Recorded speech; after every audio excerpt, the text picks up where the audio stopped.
At the end of World War II, 51 countries came together and signed the United Nations Charter in the U.S. city of San Francisco, founding the United Nations on October 24, 1945.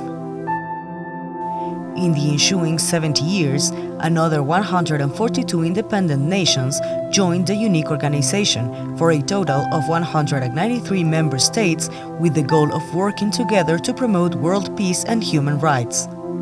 The global body, which has had only 8 secretaries-general over the years, has 6 main organs and diverse agencies that work to fight poverty, combat climate change and promote education, stamp out disease, assist refugees and much more. Reflecting the UN's truly global character, the organization operates in 6 official languages, including Mandarin, Arabic, Spanish, French, English and Russian. In 2015, under the banner Strong UN, Better World, the organization will mark its 70th anniversary with a series of events, from concerts and conferences to sporting events, art exhibits and film screenings in various parts of the world.